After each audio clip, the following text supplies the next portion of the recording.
We all think we know the story of Jesus in the Garden of Gethsemane. But if you look closer, it's not just a sad story. It's actually a masterclass in human weakness. It shows us exactly why our best intentions so often fall flat, and what the real key is to staying faithful when everything is on the line. So it all kicks off with this huge promise from the Apostle Peter. And you have to understand, he is 100% sincere. He is absolutely convinced that he would rather die than abandon Jesus. And get this, it wasn't just him. The other disciples all said the exact same thing. Their loyalty felt totally unbreakable. And then this happens. Not days later, not even a few hours later. We're talking less than 60 minutes later, and that fiery commitment, it's just gone. They're asleep. They couldn't die for him. They couldn't even stay awake for him. And that right there, that's the heart of what we're talking about today. That massive, and let's be honest, pretty relatable gap between what we promise and what we can actually do. All right, so let's dig into this promise they just couldn't keep. Now, it's really easy to point the finger at Peter, right? He's kind of the poster child for this moment. But the Gospels are super clear. All of the disciples made this exact same vow. They were all in, or so they thought. There's this modern phrase that just captures their ancient problem perfectly. Their mouths were writing checks their bodies couldn't cash. Their intentions were golden. Their hearts were absolutely in the right place. But their physical strength, their emotional endurance, it just wasn't there. And man, if that isn't one of the most human feelings ever, I don't know what is.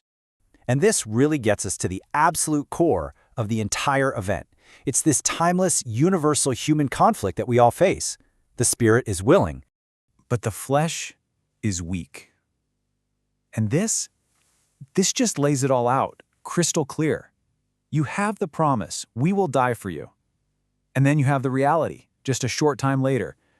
We can't even stay awake for 1 hour. The contrast is it's staggering.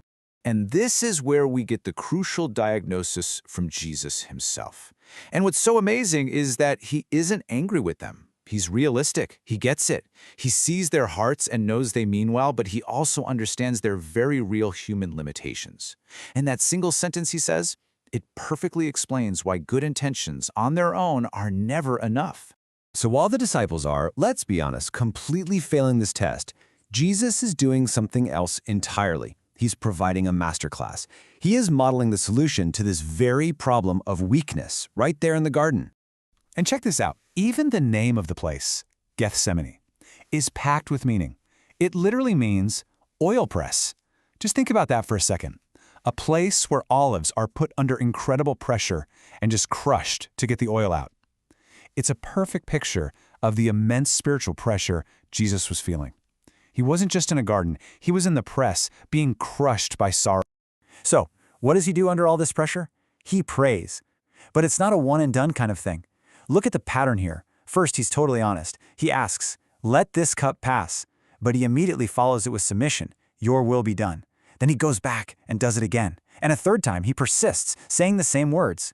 This isn't a sign of doubt. This is a model of what relentless, persistent prayer looks like when you're at your absolute limit. Now, Jesus keeps mentioning this cup. And to really understand the full weight of his prayer, we've got to ask, what exactly is in that cup? Right, so when he says, "Let this cup pass," what is he really talking about? This is way more than just the physical suffering of the cross. For anyone listening at the time, the image of the cup would have brought something very specific and frankly terrifying to mind. See, in the Old Testament, the cup was this powerful, well-known metaphor for God's divine wrath against sin. So when Jesus prays for this cup to pass, he's asking if there is any other way to bear the full weight of that divine judgment for all of humanity. That is a burden infinitely heavier than just facing his own death. Okay, so let's pull all these threads together. The disciples failed because their willpower just wasn't enough. Jesus succeeded because he demonstrated what the true first line of defense is against our own weakness is. And here's the crucial lesson. The way to get through moments of testing isn't to just grit your teeth and try harder. It's to engage in diligent, persistent prayer. That is the model Jesus gave us. Where our flesh is guaranteed to fail, prayer is what actually works. And you know what's so amazing? The disciples, the same guys who fell asleep, they eventually learned this lesson. They really learned it. Years later, you have Peter, the one who made the boldest promise, writing to other people to be watchful. Paul echoes this, urging believers to keep alert with all perseverance, praying at all times. They finally understood that their failure in the garden wasn't a failure of will, but a failure to pray. This quote from Oswald Chambers just nails the takeaway. We tend to use prayer as a last resort, but God wants it to be our first line of defense. So often, we try everything else first, our own strength, our own plans, and only when it all falls apart do we finally pray. But Jesus models a completely different approach.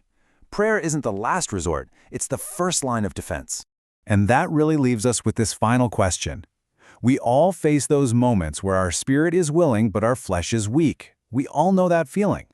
In those moments, what is your first line of defense? Is it to double down and just try harder on your own? Or is it to follow the masterclass from Gethsemane and pray first? The lesson from that garden is that our victory really depends on the answer.